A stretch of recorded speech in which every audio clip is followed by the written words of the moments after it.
The following podcast is brought to you by the fine folks at ZipRecruiter. ZipRecruiter is your answer. What is your question? How do I hire somebody? How do I go to 100 different websites at once with one click? They've got this amazing technology that efficiently matches the right people to your job. Unlike other job sites, they don't depend on candidates finding you. It finds them. In fact, over 80% of jobs posted on ZipRecruiter get a qualified candidate in just 24 hours. Yes, I have hired before. It can take weeks, and you can get a lot of phone calls and emails distracting you from what you want to be doing with your life. You're reacting instead of acting. ZipRecruiter lets you go on the site, you evaluate candidates, and you manage them. And so it's all in one easy-to-use dashboard. And it couldn't be easier. They've worked with some of the biggest businesses in the world, as well as startups. Maybe you've got a small business. It doesn't matter. It works. Right now, my listeners can post jobs on ZipRecruiter for free. That's right, free. Go to ZipRecruiter.com/fits, F-I-T-Z. That's ZipRecruiter.com/fits. One more time. To try it for free, go to ZipRecruiter.com/fits. And now here's the podcast.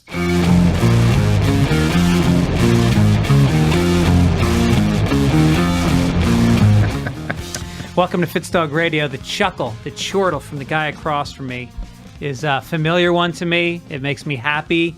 You're a guy who is, I hate when people say legend because it makes you feel like you're retired or something. But like you really are a legend and you're always somebody that I looked up to. And then you said nice things about my comedy at a certain point, and it meant a tremendous amount to me, and it still does. My guest, David Feldman. And who are you again? Fitzsimmons. Oh, right. Fitz Dog Radio. Okay, good. Amazon banner. Good. Can you change the chair? Hey, so you said thank you very much. Thank you. David Feldman, if people haven't heard of him, I'm sorry, let me rephrase that. You haven't heard of him, but David is a stand-up comic writer who's won 4 or 5 Emmys? You don't know. Who cares? I don't know. Who cares? What you are is your finger is on the pulse of the political, the left side of the liberal spectrum, but you're immersed in it. You've got a radio show, a podcast of your own called The David Feldman Show. Then there's also the Ralph Nader radio show, right, which you were co-host with Ralph Nader. And somebody else? Steve Skrovan. And Steve Skrovan, who was a former Everybody Loves Raymond writer. I am the first person to call Steve Skrovan Steve Scrotum. I was the first person to call Mark Maron Mark Moron. Did you know that? Because I said, hey, Mark Moron. And he said, you're the first person ever to call me that. So that must be true. I'm going to the Friars Club next week.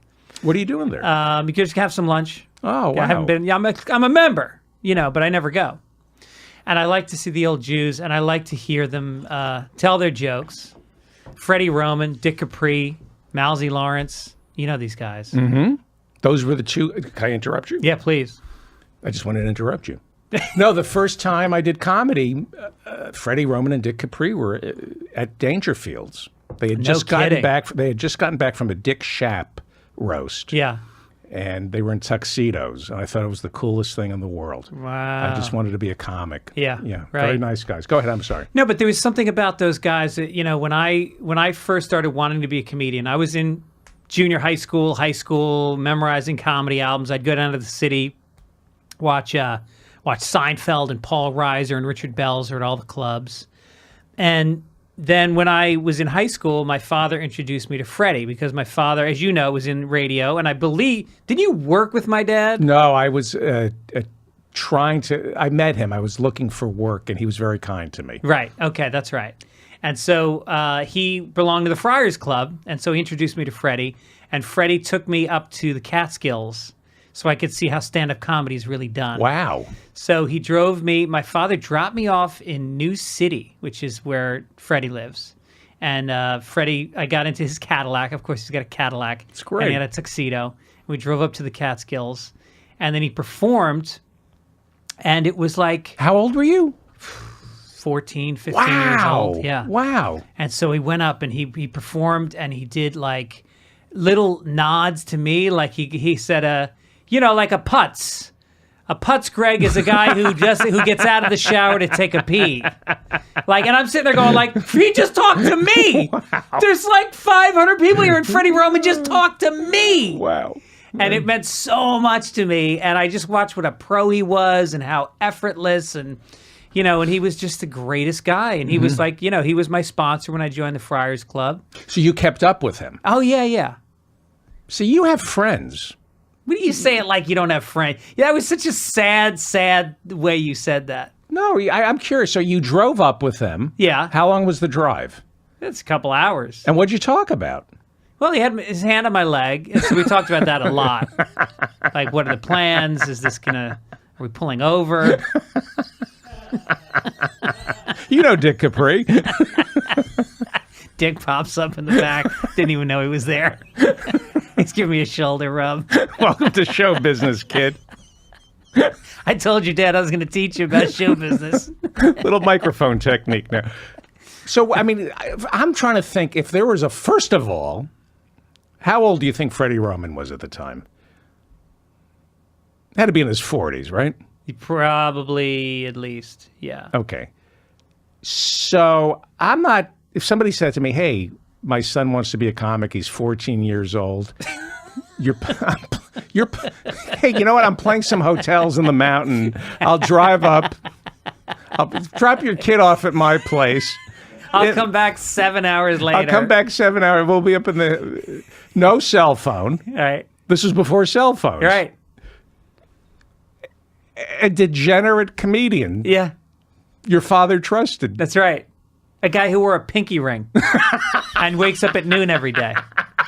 A guy, it's like in my family that was considered like normal. Being a comedian was like, yeah.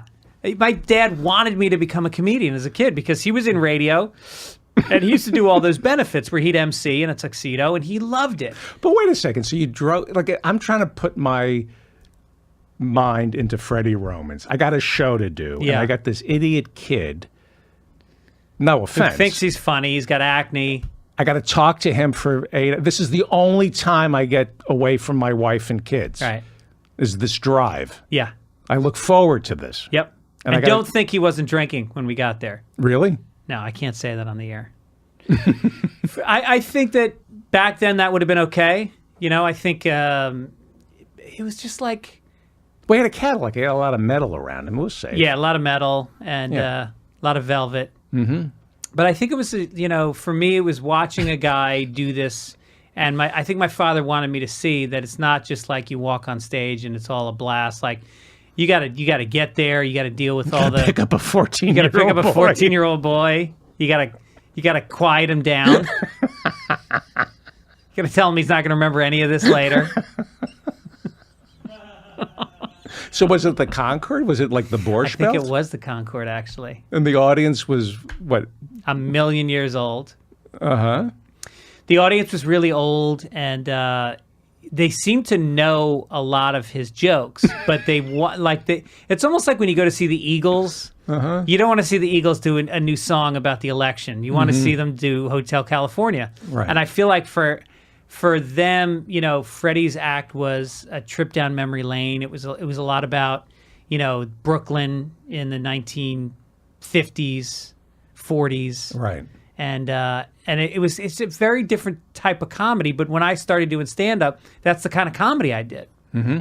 I think had I stayed in New York, because I started, as I'm getting out of town, I'm moving to San Francisco. Blowjobs. And what was that? No, I moved to San Francisco to learn how to do comedy. Take up your ass. So you say, wait a second. You said we had to be clean today, right? Yeah, be clean. What did you say that to me specifically? Yes. Am I dirty on your show? I'm kidding. I've never said be clean. No, you said we got to keep it clean. I never said that. Yes, you did. What? You said let's do. Oh, in an email? Yeah. Oh, I think I was fucking around. Oh, okay. 'Cause I thought I do get kind of. Oh God, you make me get you totally push me to say the edgiest things I can say, racially and otherwise. Like you have this thing where you draw it out. and you try to get me to go too far, and then I notice that you see that I've gone too far, and then you feel bad, and you try to make it normal again. You sound like every woman the next morning. Is there a pill I can take after this podcast? I need you to take a pill before the podcast to get you to do the podcast, and then tomorrow Camille will show you to the door. Can you imitate Cosby? No, but I actually started stealing his act on stage as a statement. I did this whole thing, this performance art thing, where I went on stage like 5 or 6 times, and I did the whole dentist bit, and I forget the other ones I was doing, and I talked about it on my radio show that I said, you know what? Here's this great act. This guy's got hundreds of hours of material, and it's going to go to waste because he's a rapist, and nobody can laugh at him anymore. So I'm going to just co-opt the jokes. That's like Mencia. Yes, I said I'm going to reappropriate the material and do it myself, and it'll be a fuck you to him. There's nothing he can do about it. It's the worst thing a comedian can do to another comedian. And so I do it, and then That's great. Then this reporter from The Guardian picked up on it, and he wrote this piece in the fucking Guardian about comedian steals Cosby's joke to make a point or something, okay. and then it creates all this chatter online. There's fucking, bloggers, NPR ended up calling me to do a piece on This American Life, and I finally went. I said, I don't want to do it. I said, I'm not going on This American Life. I'm talking about stealing jokes. This is crazy. It started as just a goof, Well, but it would be a good benefit to do for the women to have every That's comedian, and then we don't give the money to them. No. But we don't tell them. No. Or we invite them to. And I rip off Cosby's act before he goes on. But we don't tell anybody. We don't tell this anybody. This is just you and me it's talking. Open right? bar. It's open bar for the open ladies. bar. Yeah. Don't tell anybody, though. No. This would be I our know secret. we can get a good crowd of at least like 70 women. All women. In the audience. Yeah. All women. Okay, I can't. Let's. We should do comedy show sleepover. For women show up in their teddies. Yeah, they show up in their teddies. And we perform comedy. Yeah. And then they all sleep. No, listen. This has gone off the wrong. It has, and the trial starts next week. Right? Does it? I think so. Yeah. They should televise the trial. Mm-hmm. Would that be fucking great? I would watch that all day. I mean, there's nothing that white people like more than watching trials of black people, especially when they're famous. I mean, look at the OJ thing. That's still like, I get a warm, fuzzy feel. It is. I'm not kidding you. When they did the documentary and they did the movie, I felt like this was this trip down memory lane. It was just like nostalgic. Like, I remember watching. Oh, it was like, no, he fucking decapitated somebody and killed somebody else. Well, she did leave a pair of expensive glasses at a restaurant that he gave her. He did pay for them. And he did pay for I know, them. I So, know. I mean, Right. we've all been there. Not putting those glasses on again. Now your head's over there. How you going to reach it? You know what I did get, though, that I didn't get back then? What? I didn't understand two things. Oh, no. Yeah, come on. Come on. I didn't understand why black people cheered when he was acquitted. Right. That's the first thing I didn't understand. And the second thing I didn't understand back then was why he killed his ex-wife. Now I get it. Now, the black people cheering, I'm still confused about. Well, But- black people cheered when he got acquitted. Oh!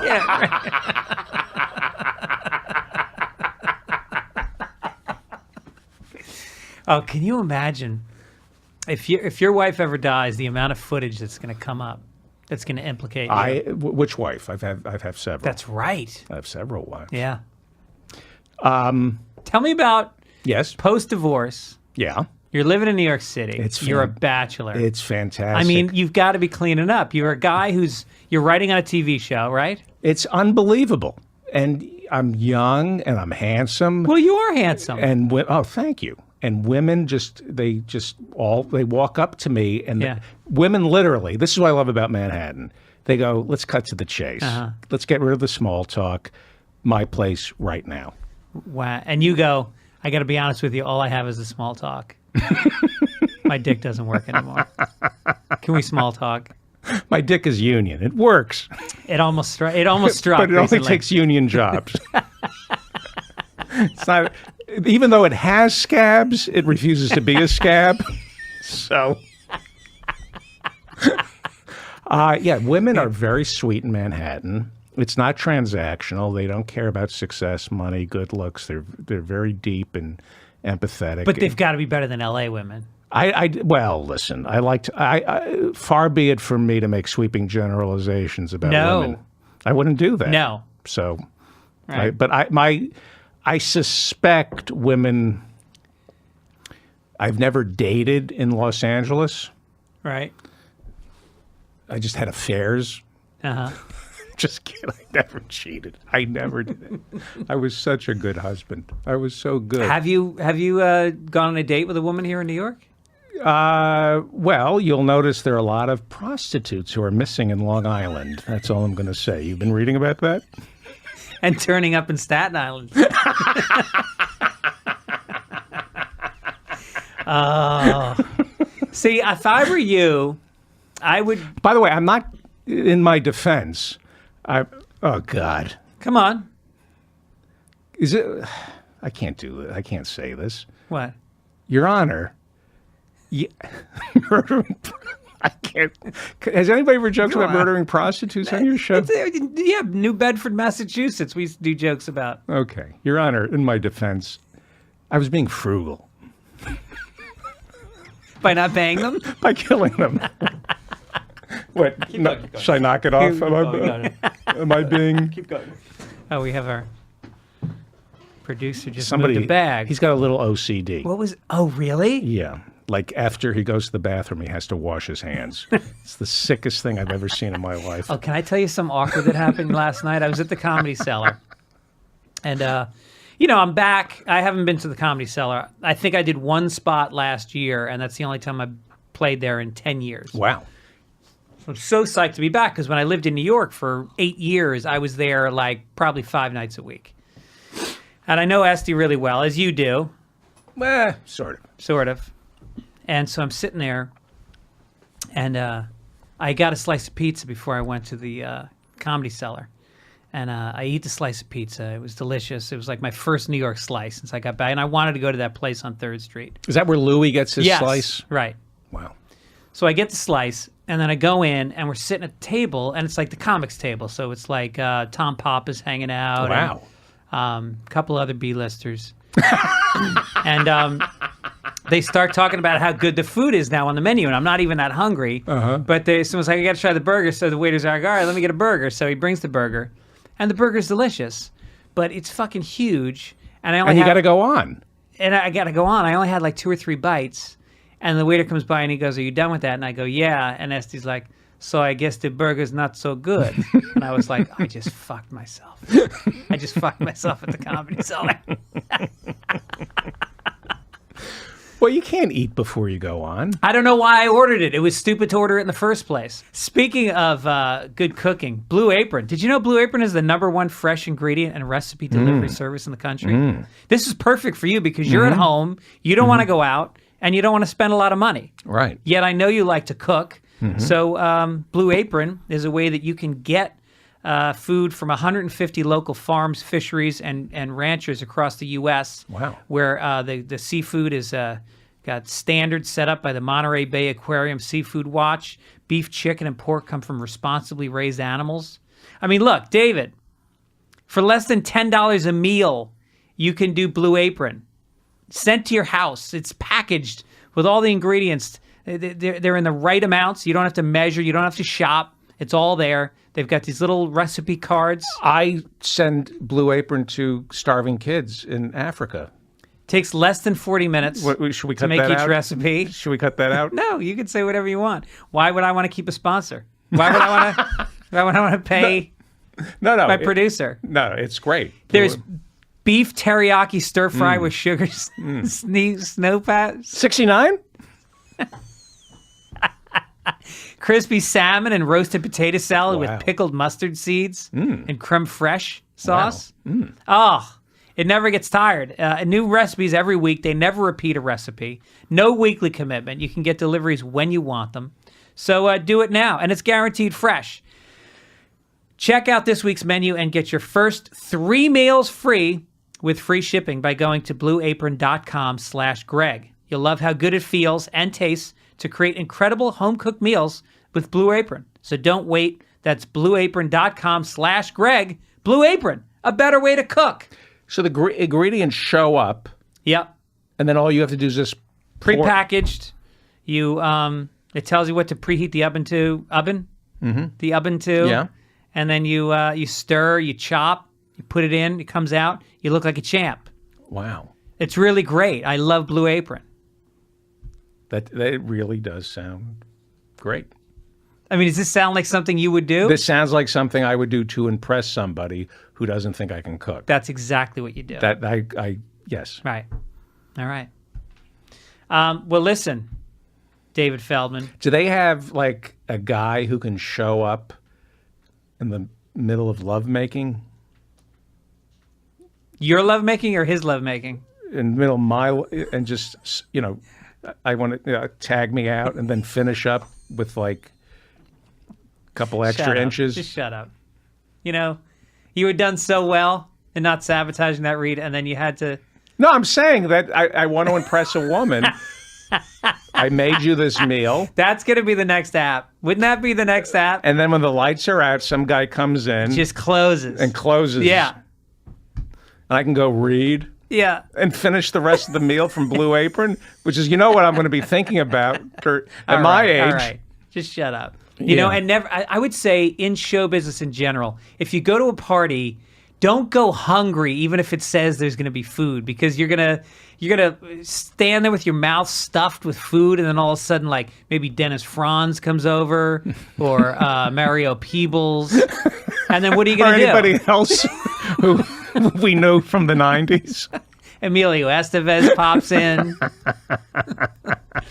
So you gotta have all your basic human needs met. Don't go to an industry function without having jerked off, because you'll end up flirting with women too much. Right.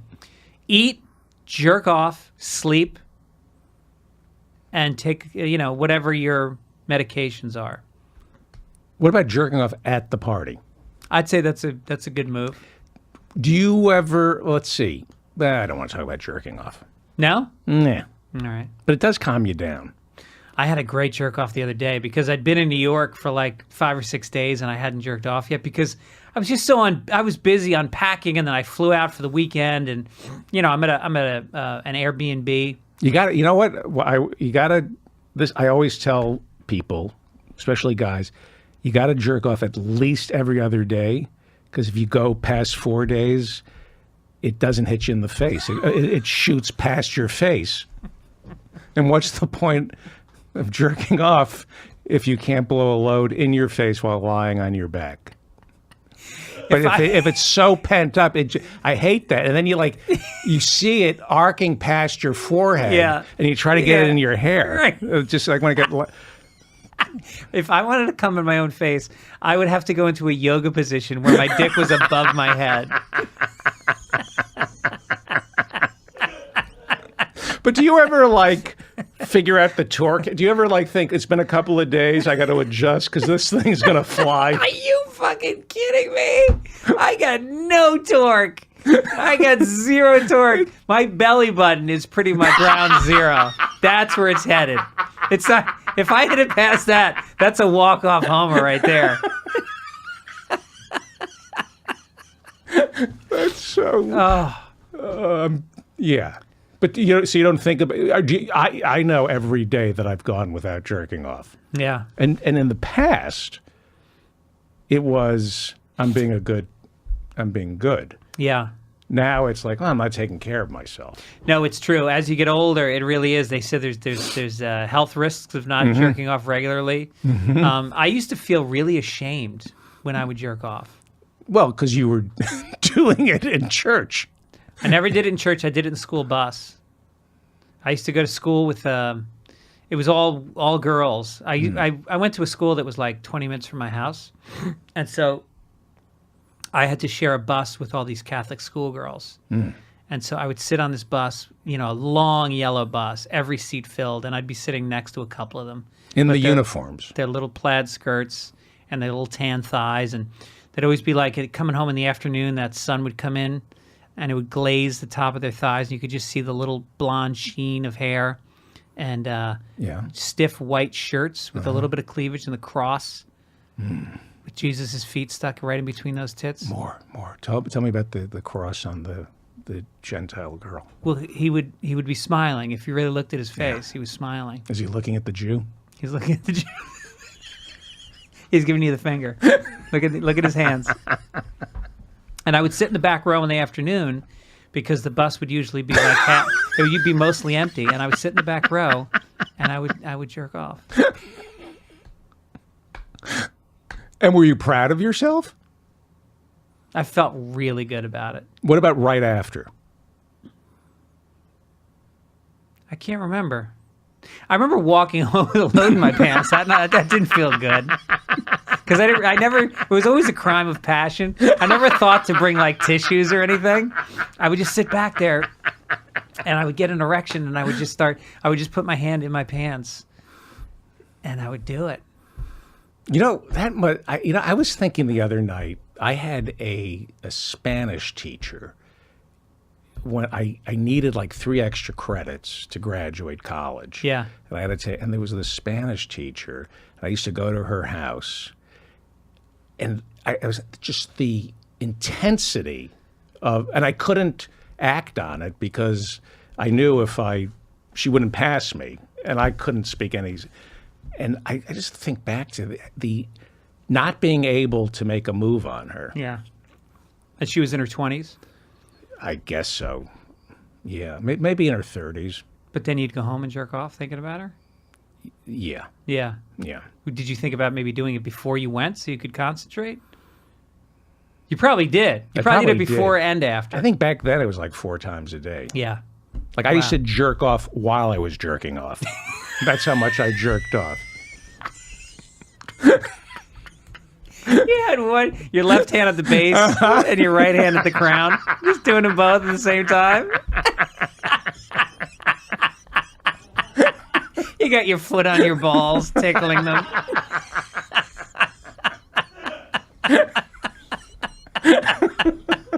I used to stick a pencil up my ass. Just to sharpen it. No, I'd take the rubber side and I'd stick it up my ass sometimes when I was jerking off. Oh, the rubber side. Yes. Oh, that's not gay then. If you do the lead, then I was erasing all the gay thoughts. That's why I did it. A pencil up your Wow. It stimulated me. Pencil. See, you get me to say shit on my own podcast that I would never say. Have you ever talked about that No, before? I've never talked about I'm any going to of have this. to try that when I masturbate tonight. I'm going to put a pencil up your ass while I'm jerking off. Do I have to hold a towel again?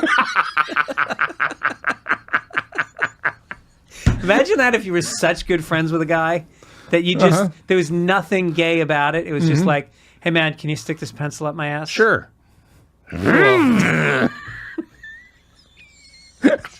Did you remember electric? Were you? I'm older than you, but do you remember when like your father brought home an electric pencil sharpener? Sure. And he kidding said, me? It was a big thing. He said, "Son, we don't need your asshole anymore."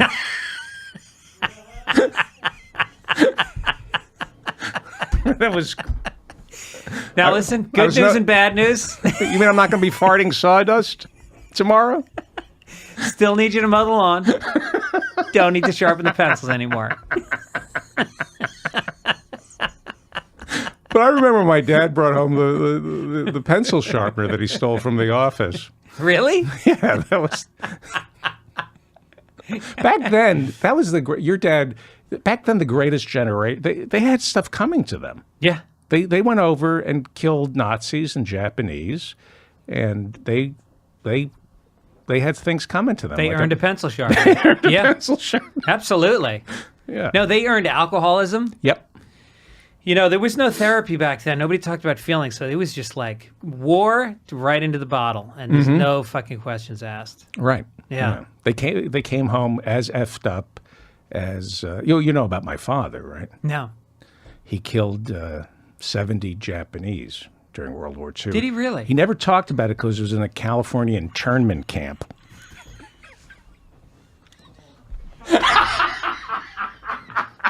But that was that generation. That was that generation. They never talked about it. Like, It was like, don't bring it up. He's it's like fishing in a barrel, right? Well, I love this country. Jesus. Oh, I'm a horrible human being. I am just... I'm horrible. Oh, you are. I am. I apologize. And yet such a good guy. I'm a good guy. It's so weird that I you're a know. good guy underneath. I think I get it all out of my system. Yeah, that's healthy. I am a good guy, and Yeah. so are you. We Yeah. just say horrible things. We don't do horrible things.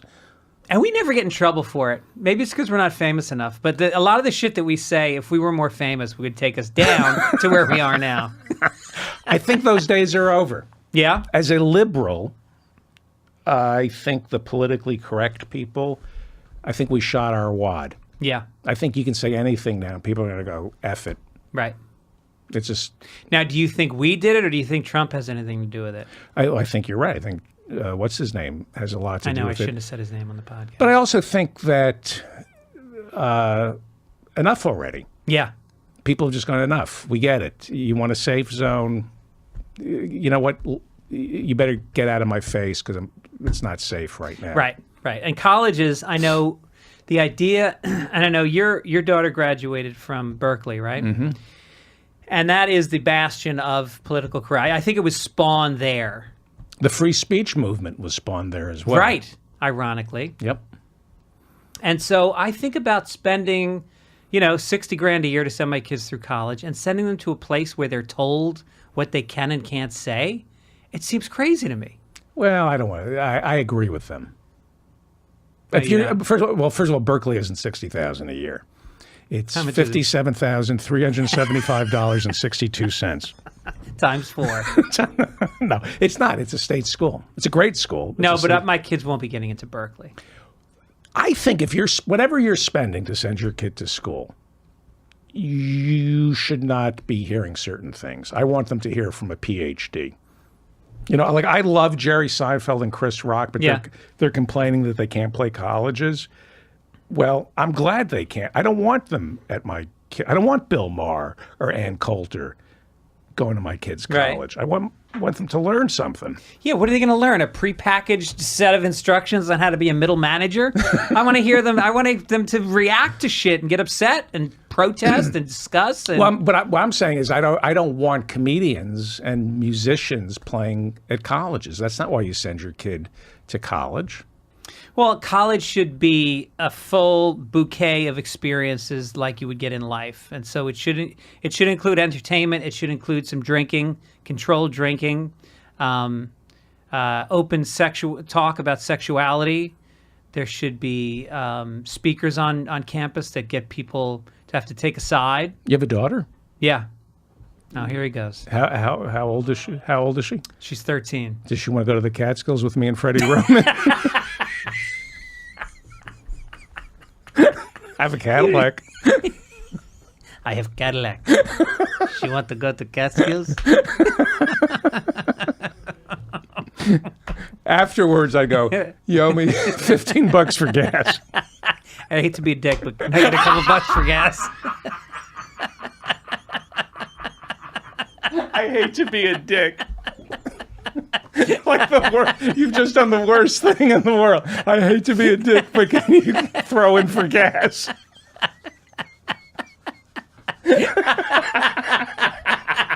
I hate to be a dick. You just ruined her life. She's gonna be thinking about everything that happened, and on top of it, the therapist will be like, "Wait, he said what? I understand all of this stuff, but he literally said that at the end." I don't think you can get past this. All right. Well, Your Honor, it was really $20, but I said 15 because yes. So listen, David Feldman. I didn't properly introduce you. I guess I did, but I think after this, I'd rather be introduced as Lou Schneider. this is Lou Schneider. This is Lou Schneider from the Goldbergs, and Everybody Loves Raymond. I am Lou Schneider, not David Feldman. Your website is crazy. It's like a totally different experience than anybody would expect when you go to a comedian's website. It's a whole media. It's a library. It's interactive. You answer everybody's emails that they send you. Yes. There's articles. There's links to all your. I mean, it's incredible. Well, I'm a DavidFeldmanShow.com. Yeah, we tackle some. Here's the problem. But I mean, that's a bear to keep up. Do you do that yourself? Yeah. Really? You know, the problem is I have a filthy sense of humor. I'm disgusting, but I'm very political. Yeah. And most of my time is spent talking to reporters and professors and politicians. But I have a horrible sense of humor. Right. And I can't contain it. Yeah. So sometimes I push people away with my humor. I didn't answer your question, did I? No, you just went into a shame spiral. What is he fucking? Why is he coming to me on bleeding knees right now? Because, you know, I just saw how nice your website was. yeah. Well, I mean, it's like there's a trove of shit on there, and Yes. it's all really well organized. It sings. It's a fucking great website. It's manicured. Really, because Alex, it's like the Alex is your producer. I set it up to look like the New York Times. Yeah. That's how it was set up, so that you can go there and listen to the show, and then you can find reading material. But I think when people land there, they don't know what it is. Yeah. I think that's the problem. What's your website like? Mine's antiquated. I need if anyone's listening and they want to redo my website, that'd be great. Do you have a newsletter? No, that's such a smart idea. But it takes time. What is it? Once a month you put it out? Well, I try to send out stuff. You know, it's tough because somebody, like, you can do transcripts of your show and then send that out. So How does it get transcribed? we can actually do it on YouTube. If you use the CC, you can actually click, but you got to do a little work. And it will just literally dictate whatever you're saying. It will write it out. YouTube, if I post my podcast to YouTube, and then there's closed captioning for the people who should never have been born. Because they're defective? Well, yeah. I mean, God didn't give them hearing. well, do I need, Right. you know? I know. Well, if you're listening, kill yourself, basically, if you were born that way. The deaf, right? Am I wrong? I love the blind, but the deaf.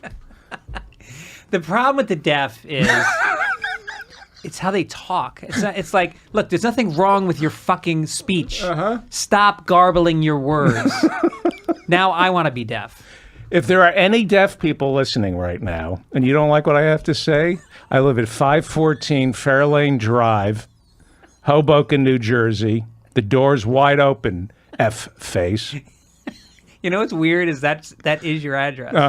Any deaf people want to fight me because they don't like what I said, come at me. Oh, by the way, if you have a loved one who's deaf, this is irony and satire. Yes. Feldman is known for his irony and satire. He's used the N-word on stage. I don't use the N-word. Only, you know why? Why? I've stopped stubbing my toe. It was the only time it was the only time I ever use it. I get up in the middle of the night, put on slippers. I put on slippers now. White slipper? White slippers in case I stub my toe. That way I'm not going to say the N-word. Because, yeah, you know, I had kids. My wife said, you know, every time you stub your toe, here's some slippers. This way we don't have to hear the N-word. Because we have black neighbors, and it's just... I just love the idea of a guy who's like mild-mannered, doesn't have a racist bone in his body until he stubs his toe. Which has nothing to do with black people. It's the furthest from... and it just comes out. Yeah, it's been something's been boiling deep down. He didn't even know it was there. Like the other night, I was eating an apple, and I accidentally bit into my tongue. Yeah. The rage that I feel. Does that ever happen to you, where you literally hit a nerve and it just opens up A lot of anger. a lot of anger? Yeah, right. I love the fact that this mild-mannered guy living in the suburbs doesn't say a peep, stubs his toe, He's got black coworkers, Yeah. you know, gives to charity. marched with John L. Lewis, everything. Just whenever he stubs his toe, it all comes out. And he can't, the worst thing is he can't not.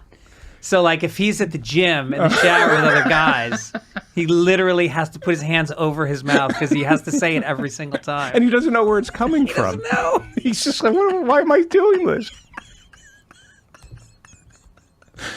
All right, so listen. I wanted to promote dates, but you don't have any dates I don't have any coming dates. up. Don't you do your show live, the David Feldman? But we did a live version Show. of it. It was a lot of fun. Yeah. But it's a lot of work, and we're debating whether or not, because our premium content, do you have premium content? Of course. We're thinking of doing the live shows as premium content. If you want to get my premium content, you go to my website and you click on premium content. So I think it's $10 a year. Here's what I do, and you should do this because Okay. it's been a big hit. It's $10 a year. You get like 400 back episodes.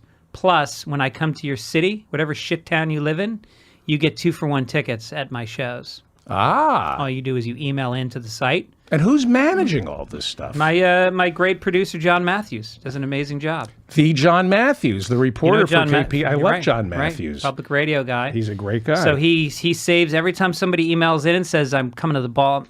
I'll tell you where you're going. The Bell House in Brooklyn, June 3rd. I'll be performing. Wow. Come see that show. Tickets are sluggish, I was told by my agent this week. So if you live in New York, get off your ass. Don't be a douche. Don't be a douche. And if you're a premium member who lives in New York, get 2-for-1 tickets. Just go to fitzdogradio@gmail.com. Send it in. And do you sit and talk to your fans after the show? Always. Yeah. First five out the door I talk to. What does that mean? Then I'm gone. No, I talk to everybody. I talk to everybody because I've never cheated on my wife, but there are women that get drunk enough, and because they've been captivated, if I had a good show, they've been a little bit captivated. They'll cheat on your wife for you.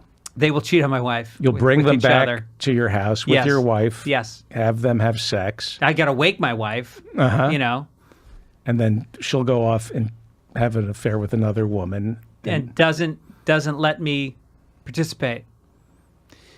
No, but there's a flirtiness that goes on that's totally safe. It happens for about 15 seconds. As they walk out, you shake hands.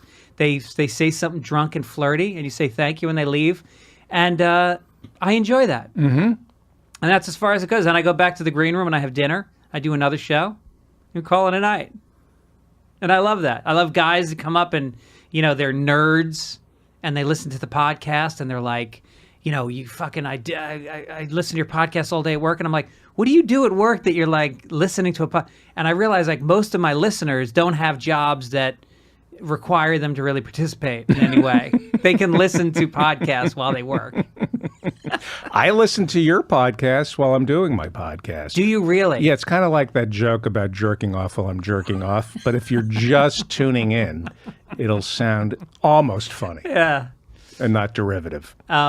So what about stand-up dates? What clubs are you doing in town? I know tonight you have I'm doing a set at Eastville. Eastville? Yeah, and I have thrown myself this year. I've thrown myself so into the podcast. I've kind of neglected the stand-up. Really? I need to. Yeah, I've decided to That's just. crazy. I know. You're in the greatest stand-up city in the country. I know. You're one of the best stand-ups don't let alive. Don't let Alex hear you. Alex, what the fuck, man? Get him off his ass. I need to get out of the house. Oh, are you depressed? I'm not depressed. More suicide. No. You know, one of the things I've noticed about New York City is you can order in, Yeah. and it's an ordeal going out, isn't it? Where do you live? Well, I don't want to give away my. What borough? Let's just say Manhattan. Okay. And sometimes you're just not in the mood Yeah. to go outside. Would you Right. agree that it's a little? You lived in Manhattan, right? I lived in Manhattan for 9 years, and I was agoraphobic for a little while. I lived on a 5-floor walk. That's right. You voted for Bush. Hang on. I got a joke. Let's all agoraphobic. You voted for Bush because he ran it. Oh, that's cute. Let me just kill myself. That's right cute. now. Go ahead. No, but I get it. But you got to Mommy, get I out. made it. I made a duty. Mommy, look at my joke. Bad toilet training. Go ahead. I'm sorry. So you got to get out. You got to get to the clubs. Yeah, the dance. I love going to the dance clubs. Yeah. I love that. Are you just the guy that stands in the corner? No, anytime a woman says to me, "Let's go," I go, "Yeah, thank God," and tell me your boyfriend troubles too. No, but the comedy clubs, Stand Up New York, the Comic Strip, Yeah. Caroline's. These are all places you can go to. Yeah, I do. I've been doing it, but this year I kind of, I haven't been doing it enough. How many podcasts are you putting out a week? I don't want to talk about it a lot. Really? When Trump got, I kind of lost it when Trump became the. You lost your shit. I lost my shit. Yeah. And I just got consumed by the podcast. I respect that because I think when you look back through history, if you were to picture somebody in 1934 Berlin, and you think to yourself, because I read this book about it, it was written from the point of view of the ambassador. Oh, I read that book. His daughter was effing his all daughter the was- right. in the Garden of the Beasts. Right. Isn't that a Regarding great it, book? It's a great book, and it gives you a sense of like what we're going through with Trump right now is like everybody's normalizing it. Everybody's going to picnics and they're going to parades and they're kind of like pulling away from certain conversations because it's Right. distasteful instead of being completely enraged and digging Right. in about it. Right. Yes. Not to compare Trump to Hitler, but right. I think there's a legitimate argument. Hitler knew something about architecture. Variation on a joke that everybody does. But that joke about jerking off while I'm jerking off, that was pretty That's good. good. That's really good. I'm proud I of that cracked up. I shouldn't even say this on the podcast, but I'm not even gonna say it. one. What? It's too dark. Yeah, please, in front of me. We were talking about. No, I can't. I'm gonna tell you off the air. It's that fucking dark. Premium content? Premium content. I'll send it out. Oh, Greg, good save. Good save. You're gonna feel good about not having said what you were gonna say just now. You're I right. have such bad impulse control, I know. and I was able to stop and myself. that's one of the things I'm learning this year is not to send the email. Yeah. Have you ever, I'm learning not to send the email. Right. It feels so good to write the email, count to 10, and delete the Yeah. email. Right. Don't send that email. Yeah. That's so much trouble. Oh, so Caused much by- trouble. So because in life, it's like there's so many things you can just not get. Like I have anger issues, and so I went to anger management, and The Charlie Sheen series. The Charlie on Sheen FX. series. Yeah. it was, and I learned that if somebody cuts you off in traffic, and you honk at them, give them the finger, whatever, you're inviting them into your life. Mm-hmm. And if you don't do anything, just like congratulate yourself that you're going to pull away and never see that person again for the rest of your life, as opposed to maybe get into a fist fight, go to court, have to deal with them, And so life is a series of opportunities to not have to see an asshole again. Right. But then what happens is you end up like me, just in a bubble. Yeah. I don't want to see any assholes. So Right. I'm just going to. I don't think of you as an angry person. I'm a very angry person. It doesn't come out. Well, I've gotten better. Anger's good though, right? Anger can be healthy, but for me, it's I go white. I go really fucking crazy, and I got arrested for fighting a few times. I spent a few weekends in jail for fighting. Really? Yeah, Fighting. yeah, Throwing punches. throwing punches. Were you sober at the time? I thought you read my book. Didn't you read my book? Yeah, I'm just interviewing you. Were you sober or was No, it? I was not sober. That's one of the reasons I quit drinking. is I used to get into fights. But does the alcohol make you angrier? Does that calm you? Because I found it keeps me from. I think I get as angry, but when I'm not drunk, I can talk my way out of it. I can talk my way down. And if I'm drunk, it's going to end in a fight. It's going to end in a fight or cheating on your wife. Right. That's the other reason I stopped. I stopped drinking before I met my wife, but I had cheated on previous girlfriends, and it was always while I was drinking. And so I knew that wouldn't work. You mean like watching the final binge watch of Girls without her cheating? Cheating, that's right. Emotionally cheating. Yeah. Why would you pick a show that came out now if I quit drinking like 25 years ago? Because it was a weak joke writing. It was very sloppy. Yeah, and it was non-linear. I know. So yeah, I think the marriage is over when the wife doesn't mind you sleeping around, but if you watch, I don't know. Go ahead. Don't quit on it. You had it. I'm bailing. You had it. I almost had it. Got to rewrite your act once you get a divorce. Right. It's a whole different act. How are things with the wife? When's the last time you spoke to her? Things are great. She's a wonderful person. Which wife? I have 3. The last time you came on my show. No comment. No comment. No comment. No comment. All right, let's talk about other issues. Let's talk about other issues. Agoraphobia and depression. David Feldman, where do you stand? Agoraphobia means fear of the marketplace. Did you know that? Does it? The Agora. Have you ever been to Italy? Sure. The shop is called the Agora. Uh-huh. So the word agoraphobia means a fear of the marketplace. Ah. So I'm Jewish. Yeah. I don't want to go outside because I don't want to spend any money. That's why that's what my agoraphobia is. I don't know. So what is your life? You get up. I get up. Get up in the morning. You read websites furiously while you drink coffee. Okay. My perfect day. Yeah. I get up. I don't look at my phone for 3 hours. Really? That's a perfect day. Yeah. Where I got up really early and I'm just sitting with my Kindle, reading, writing down notes. Wow. And not checking email. Not checking. And then I go to my website where I can look at email, and then I answer. I know it sounds hard to believe, but there are actually fans, and I like to respond. Thank you for your comment. I will not kill myself despite your recommendation. You get hate mail too? No. But and then I record, and then I write. Usually I have some kind of assignment to do. Yeah. And ideally having dinner with a friend, and then going to do a set, and then coming home and reading. It's a good day. That would be a perfect day for me. Yeah. I'm a bore, basically.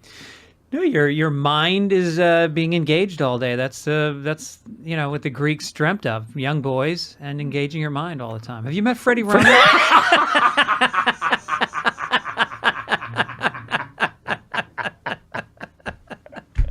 Oh, he's waving. What is he waving at? What does that mean? Oh, What's your perfect day? my perfect day is With your kids. my perfect day is I get up What time? around 9:30 because I've been out the night before doing shows. So I come in late, get up around 9:30, eat, throw a move on the wife, get shut down. Mm-hmm. But it Maybe feels you should put the sandwich down when you make the move. that's it. Yeah. Then I go. Then I'll go play some paddle tennis at Venice Beach with a friend. Wow. Come back, throw another move on the wife, maybe get in this time, and then she appreciates that I keep trying though. It's like it's a compliment, I think, to be hit on. So I think of it. I don't get frustrated by it when she Right. says no, because she usually doesn't. But She usually doesn't say no. she usually doesn't. No, she's usually pretty good about it. Now the kids are in school. We got the whole day free. So the marriage is strong. Marriage is very strong. God bless you. And I know it seems crazy, 17 years, almost 18 years together, but still love her, totally attracted to her. Just was talking to her on the walk over here, telling her how depressed I am that I can't be with her because I'm I'm in New York. Do you know? I'm here. Tell me, through the tell summer, me right? what you're doing. You're working on. I'm working on. I'm just going to turn the air cold? conditioning down a little bit. It's a little. You're thinking of your wife, so all of a sudden you just reflexively want to turn the air conditioning down. That's right. Because your wife would want it that way. That's right. I'm here. I'm writing on the show Crashing, Judd Apatow's show. Great. You must be friends with Judd, right? Know him. Yeah.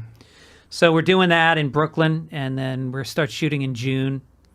Are the offices in Brooklyn? Yeah. Is it like Silver Cup or something Cup or D Cup? No, it's next to it. It's in Greenpoint. I forget what it's called, but it's good. You know, I've been on the road every weekend. I've been writing all week, and then the last 4 or 5 weekends in a row, I've gotten on a plane and gone somewhere and then come back. And That's a written great all week. life. Well, I'm a little fried. I noticed my hand was shaking today, and I was like, all right, you got to chill the fuck out. Maybe it's Parkinson's. Don't worry. You're not Could working be. too hard. It could be. Don't. Oh, boy. Jesus. Yeah. I really thought about that. I was like, It's not. why am I fucking shaking? It's because you're working 7 days a week. Yeah. And, and the podcast And the radio podcast. show. All you do is work. I'm working too much. How many sets do you do during the week? I did 2 last night. I'm going to do 2 tonight, 1 tomorrow night. And what time do you have to be in at the office? Not till 10. So it's great. And that's not real work. It's really not. I mean, writing on a TV show is like you sit in a room. It's this. And it's this. You just hang out Yeah. and shoot the shit, try to make somebody laugh. and you then know? somebody writes it down. And somebody writes it down, and then they send you the notes, and then they say, write a script, and you just take the notes and you throw some fucking character names on top of the chunks of dialogue. You hand it in, and then you go jerk off in the bus. And it only gets effed up if you don't realize that's all it is. Right. Once you start thinking, well, this is my script, and my name is on it. Yeah. They're touching my. Yeah. If it's just a podcast. That's all it Yep. is. Yep. You're sitting around with a bunch of funny people, and just making each other crack up. That's all it is. Especially if you feel like you're in good hands. And obviously with Judd Apatow and Pete Holmes, who's just a very smart, he really gets who he is. Does he make it weird? He makes it weird. Yeah. He gets who he is, and so he's able to like say no to things very quickly and say yes to things very quickly. So it's not long days, and it's like you don't walk out of there going like, no 2 writers ever get together after the show and go, what the fuck? It's just Because you don't talk to each other. we don't talk to each other. We got a black guy, a Jewish guy, divide and conquer. That was his strategy. Got a lesbian. Is it diverse? Yeah. Yeah, when writing first started in television, it was just white guys. Mostly Jewish, right? Yeah. I'm just thinking of like your show of shows. Yeah. That couldn't have been healthy. Yeah. Well, I wrote on Politically Incorrect. You wrote for Bill Maher. Uh-huh. His writing staffs tend to be very white male, Yes. and I don't think that's always a positive thing. Yeah, I don't know. That's not to disparage him, and I would say his writers are maybe the best writers and some of them in entertainment. and they But show, the environment of all male is like tiresome. well, I was there when he tried to correct that. So some of us wore dresses, others blackface. I wore a sombrero sometimes, so there was But when you were diversity. there, was it all white men? I think so. Yeah. But it's, Irish and Jews, so Well, Irish and Jews are the writers. People don't realize that there's 2 camps of writers in Hollywood in comedy. go on. Jewish and Irish. And the Jewish writing is, neurotic, and the Irish is all wise ass. It's all put down. Yeah, or, you need story. You get the story from the Irish. Jews. No. I think I'm just sweeping All generalizations. right, well, I'm sweeping the other way. I would think the Irish would be good Oh, on because story. we're the storytellers. And Right, the right, right. Jews would be good on, going over the menu, figuring out what we're going to have for lunch. Talking I about always last think of, week's like- lunch order. Well, I think of the Jews as a lot of them are like Harvard guys that came in and they're fucking brilliant and they understand structure and they understand like what the script needs to be. I disagree with you. I think the Harvard people are wasps. The only way a wasp can get into a writing room is they have to go to Harvard. Oh, no That's kidding. just I don't know if any of that is true. Wow. I have no idea. Yeah. Just as long as we keep the Romanians out of the writing room, I just hate that we're both stereotyping, but we're on the wrong page with each other. It makes it seem like there's no sense to racism. Well, you know what I do? No consistency. I will go if I'm ever invited to an award show. Yeah. I can't help this. I look at all the names Yeah. of the writers and try to figure out. All right, is Cord the last name Cord? No, that he didn't change it for. I just go through try to figure out who the Jews are, but it is mostly Irish Catholic.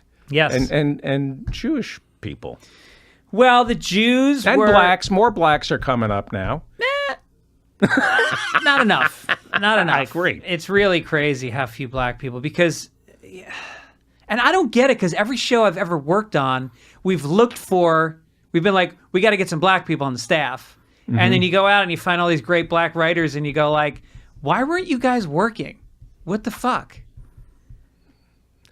There is one industry in the world where you can literally say, we're looking for black people. This is a black show. We can't hire you because we need black writers.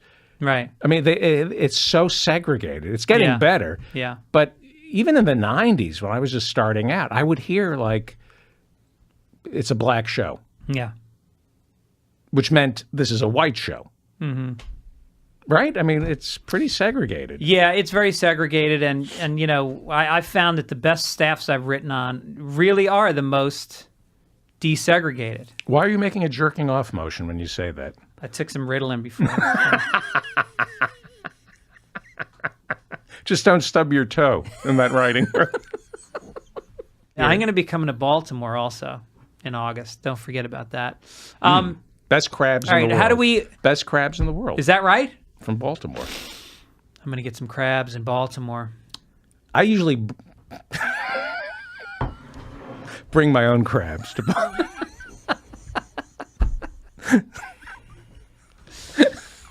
Here's some crabs. I got AIDS in Detroit.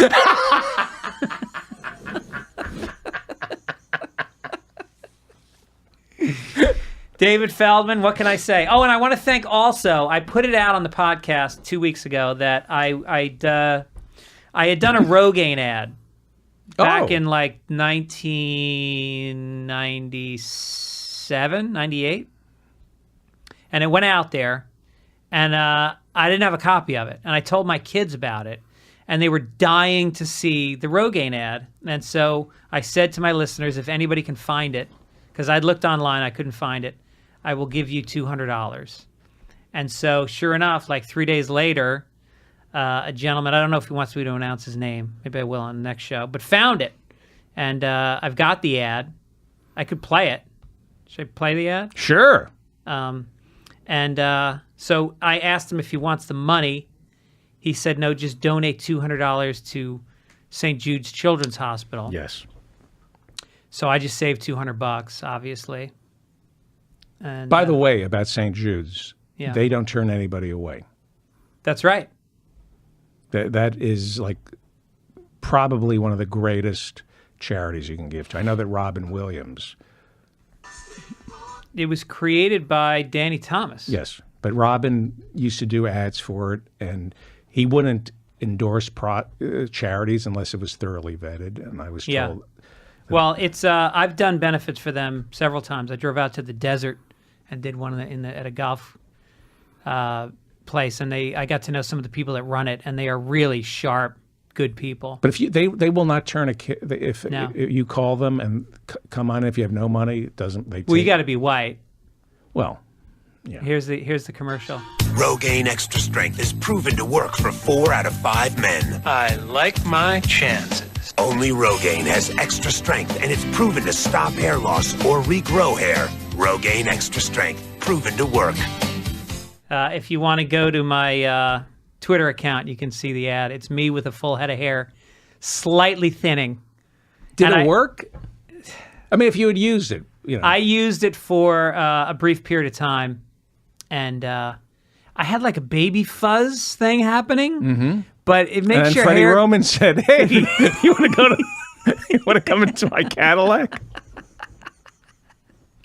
And then everything got all greasy and oily and No, so you had baby fuzz from the had road? baby fuzz, and it makes your hair kind of greasy. I wasn't a fan. I shouldn't say that as a former spokesperson. What about the other thing, Propecia? Propecia it's so dangerous that if your pregnant wife even touches the pill, your child will be born deformed. They tell you that on the commercial. Like, how selfish do you have to be? You know what I mean? Like, well, fuck it. Your kid's going to grow up and be like, gee, Daddy, you have nice hair. Thank you, son. Now get back in the tank before your gills dry out. Jesus.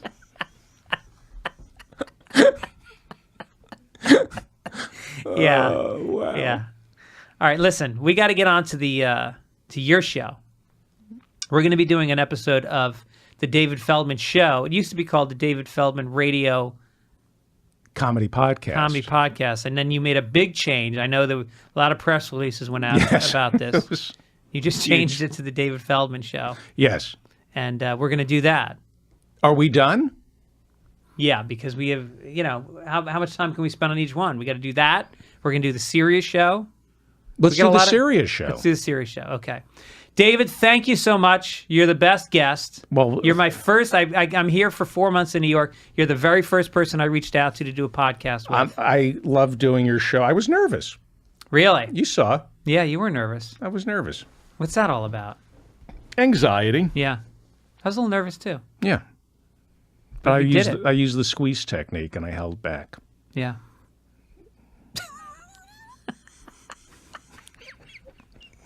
Go check out I love you. thedavidfeldmanshow.com. I love you almost as much as I love your wife and kids, Well, thank you. except the oldest kid I don't like. No. That kid's got a one-way ticket to the Catskills with somebody. Just got to stop by the Friars Club. Thank you. And thank you, John Matthews, for producing the podcast. Actually, Alex Brazel from Showbiz Studios. I want to thank you, Alex, for producing this show. And he's producing a brand new podcast with Andy Kindler and J. No. Elvis Weinstein. No, Yes. really? Thought Spiral. Oh, that's great. That's Yeah. fantastic. Okay. You know what I love about that show? Every episode, it's called Test Show Number 1, Test Show really? Number 2, That's Test Show hilarious. Number 3, and it's Kindler and J. It's great. All right, I want them on. Yeah. All right. Thank you. God bless America.